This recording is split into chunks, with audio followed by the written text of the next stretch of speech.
विद्यार्थी साथियों, जय हिंद। इस वीडियो में हम बात करेंगे पर्यटन योजना एवं पर्यटन कार्यक्रम के संबंध में। इस तरह का प्रश्न पूछे जाने पर आप भूमिका में बताइए कि पर्यटन एक अत्यंत ही महत्वपूर्ण क्रिया है। इसका व्यक्तिगत, सामाजिक, राष्ट्रीय और अर्थव्यवस्था की दृष्टि से विशेष महत्व है। इतना ही नहीं, बल्कि यह अंतर्राष्ट्रीय संबंधों को प्रगाढ़ करने के लिए और वैश्विक परिवेश को मधुर तथा सद्भावनापूर्वक बनाने में भी अपना योगदान देता है।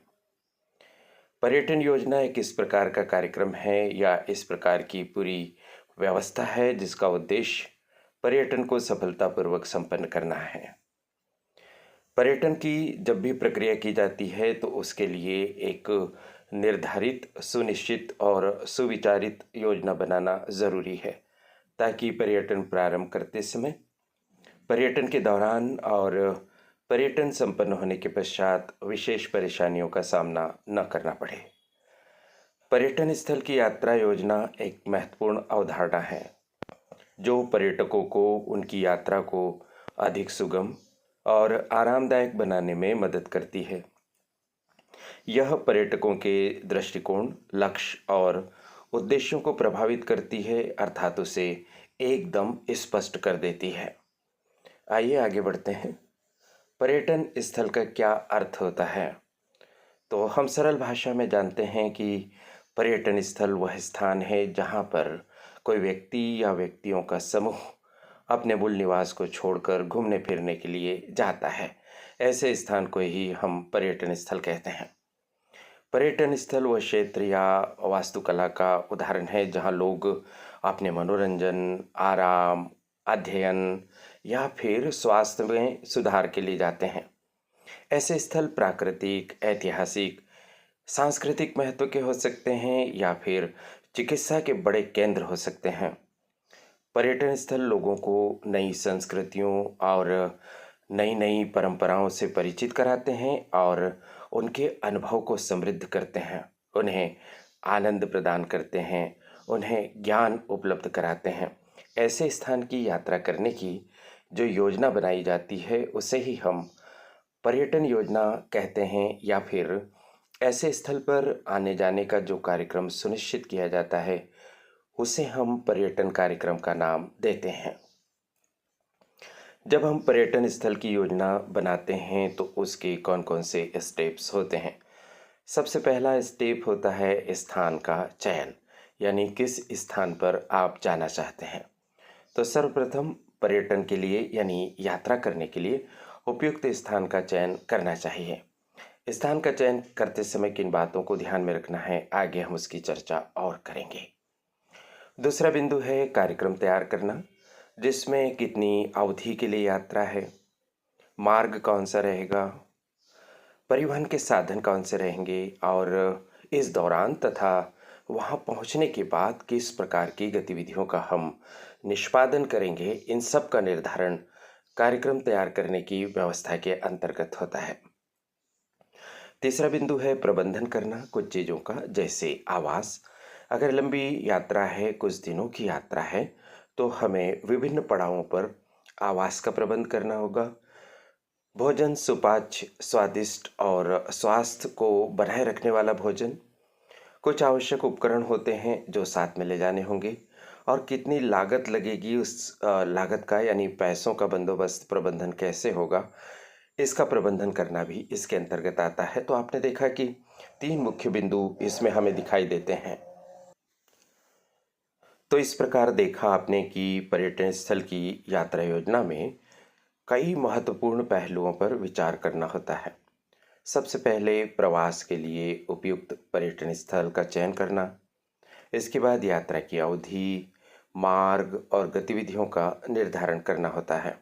अंत में आवास, भोजन, उपकरण और कुल लागत का प्रबंधन करना होता है।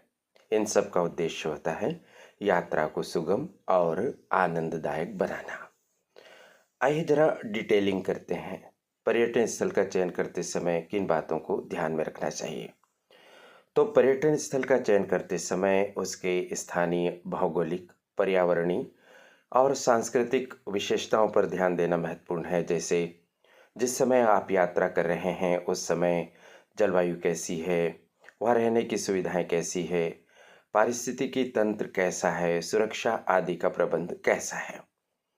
पहुंच मार्ग को भी देखना आवश्यक है कि पर्यटन स्थल तक पहुंच के मार्ग उपलब्ध हैं कि नहीं, मार्ग ठीक स्थिति में हैं, सड़क मार्ग, रेल मार्ग, हवाई मार्ग या जल मार्ग पर ध्यान देना अत्यंत ही आवश्यक है। उसके अलावा वहाँ पर किस प्रकार के आकर्षण और गतिविधियाँ उपलब्ध हैं, वो विशेष महत्वपूर्ण है। क्या ऐतिहासिक स्मारक है या प्राकृतिक सौंदर्य है, या वहाँ के आकर्षण का मुख्य कारण स्थानीय संस्कृति है, इस पर ध्यान देकर पर्यटन स्थल का चयन किया जाना चाहिए। यात्रा की अवधि के बारे में हम बात करें तो यात्रा की अवधि के लिहाज से हम इसे 3 भागों में बांट सकते हैं: अल्पकालीन यात्रा, मध्यम अवधि की यात्रा और दीर्घकालीन यात्रा। अल्पकालीन यात्रा किसे कहेंगे? 1-2 दिन की छोटी यात्रा को हम अल्पकालीन यात्रा कहते हैं। इसके अंतर्गत पर्यटक आसपास के स्थानों पर जाते हैं या कुछ मुख्य ही स्थानों को देखकर वापस लौट जाते हैं। यदि हम बात करें मध्यम अवधि की यात्रा की, तो 3 से 5 दिनों की यात्रा को हम मध्यम अवधि की यात्रा की श्रेणी में रख सकते हैं। इसमें पर्यटक पूरे क्षेत्र का अन्वेषण कर सकते हैं, आनंद ले सकते हैं, स्थानीय संस्कृति को समझ सकते हैं। जहाँ तक दीर्घकालीन यात्रा का सवाल है, तो 1 सप्ताह या उससे अधिक समय की यात्रा को हम दीर्घकालीन यात्रा कह सकते हैं, जहाँ पर्यटक पूरी तरह से पर्यटन स्थल का अनुभव प्राप्त कर सकते हैं। तो जिस भी तरह की आपकी यात्रा की अवधि है, उसके हिसाब से आपकी यात्रा की योजना बनेगी। जहाँ तक यात्रा के मार्ग के निर्धारण का सवाल है, तो उसमें हमें किन बातों को ध्यान में रखना चाहिए? सबसे पहले सुरक्षित मार्ग। हमें एक ऐसा मार्ग चुनना चाहिए जो सुरक्षित हो, जिसमें दुर्घटनाओं या चोरी, डकैती, लूट आदि की आशंकाएं नहीं हो, ऐसे मार्ग का चयन करना चाहिए। मार्ग का चयन करते हुए हम यह भी ध्यान रख सकते हैं कि उस मार्ग में किस प्रकार के प्राकृतिक दृश्य हैं। ऐसा ही रास्ता चुनना चाहिए जहाँ पर अनेक प्राकृतिक दृश्यों की उपलब्धता है, जिससे कि पर्यटकों को यात्रा का पूरा आनंद आ सके। इसके साथ ही साथ हमें यह भी देखना होता है कि सुविधाजनक स्टॉपिंग पॉइंट्स हैं या नहीं हैं। यात्रा मार्ग पर कुछ सुविधाजनक स्टॉपिंग पॉइंट होना चाहिए, जहाँ पर पर्यटक थोड़ी देर के लिए रुक सके, स्वल्पाहार आदि ग्रहण कर सके और यात्रा की थकान को मिटा सके। इसी तरह से सुरक्षित रूट का चयन करना चाहिए, जिसकी हमने बात की। आवास की व्यवस्था करते समय क्या ध्यान रखना होता है, तो बहुत सारे विकल्प आज की दुनिया में उपलब्ध है, जैसे होटल, मोटेल, रेस्टोरेंट, रिसॉर्ट, अतिथि गृह, कैंपिंग आदि। तो सामान्यतः होटल एक ऐसे स्थान को कहते हैं जहाँ पर कि आवास की व्यवस्था होती है, और कुछ होटल्स में भोजन, स्वल्पाहार आदि की व्यवस्था भी होती है।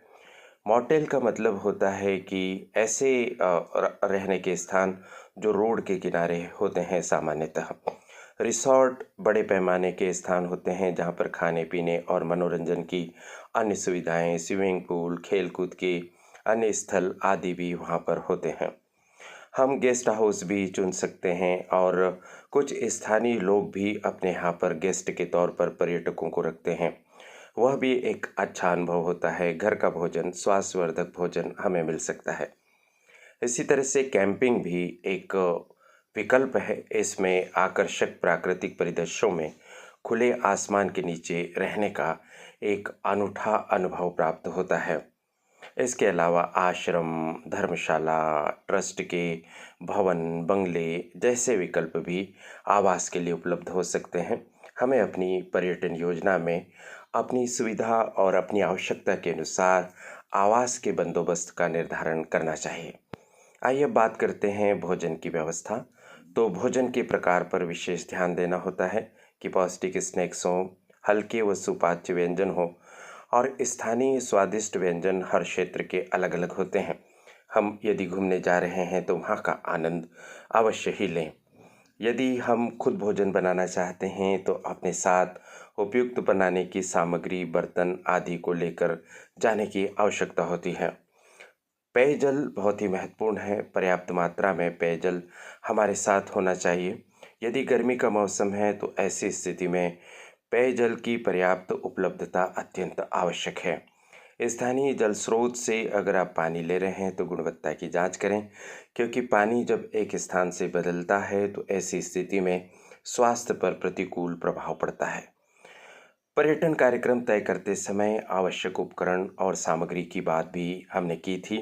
इसमें क्या क्या चीज़ें आ सकती हैं? दूरबीन, यदि दूर के दृश्य देखना हो, खास करके सूर्योदय और सूर्यास्त के दृश्य या फिर माउंटेन्स के दृश्य देखना हो तो दूरबीन की आवश्यकता पड़ती है। कैमरा अत्यंत आवश्यक है, यद्यपि आजकल मोबाइल में ही कैमरे की सुविधा है, लेकिन अच्छी गुणवत्ता वाली फ़ोटोग्राफी करना चाहते हैं तो कैमरा और उसके साथ लगने वाली एक्सेसरीज़ जैसे कि बैटरी आदि रखना आवश्यक है। नक्शा और कंपास, फ्लैश लाइट, बैटरियाँ, पेयजल, खाद्य पदार्थ, धूप से बचाव के उपाय जैसे छाता, चश्मा आदि, और हाँ, प्रथम उपचार किट अत्यंत आवश्यक है। खेल और मनोरंजन के सामान भी साथ में हम रख सकते हैं। म्यूजिक सिस्टम यदि हमारे पास होगा तो बहुत अच्छा होगा। जहाँ पर भी हम विराम दे रहे हैं वहाँ पर हम गानों की सहायता से, संगीत की सहायता से आनंद को और बढ़ा सकेंगे। फील्ड गाइड और पुस्तकों की आवश्यकता भी हमें पड़ेगी। इस तरह की सामग्री हम ले जा सकते हैं। यात्रा लागत का अनुमान लगाना होता है। ग्रुप में जा रहे हैं तो दूरी के हिसाब से, सुविधाओं के हिसाब से एक आप प्रारंभिक अनुमान लगा लीजिए और प्रत्येक सदस्य के हिस्से में कितनी राशि आने वाली है उसका निर्धारण करके उस राशि को एकत्र कर लीजिए और ग्रुप के एक दो सदस्यों को वह जिम्मेदारी सौंप दीजिए कि वो खर्च करेंगे और उसका पूरा हिसाब रखेंगे। यात्रा का दिनांक तय कीजिए, गंतव्य स्थल तय कीजिए, गतिविधियां तय कीजिए, समय सारणी तय कीजिए। सुरक्षा और आपातकालीन योजना अवश्य ही आप रखिए। अपने साथ ऐसी चीज़ों को रखिए जो एकदम से इमरजेंसी की स्थिति उत्पन्न होने पर आपकी सहायता कर सके, जैसे पुलिस स्टेशंस के फ़ोन नंबर, प्रभावशाली व्यक्तियों के फ़ोन नंबर। इसके साथ ही साथ प्राथमिक चिकित्सा किट आदि को अपने साथ रखना अत्यंत ही आवश्यक है। यात्रा के दौरान कौन कौन सी सावधानियां रखना है? सदैव जागरूक रहें, स्वास्थ्य का ध्यान रखें, पर्यावरण के अनुकूल स्थानों पर ही रुकें। खासकर खाने पीने की व्यवस्था पर बहुत ध्यान देने की ज़रूरत है।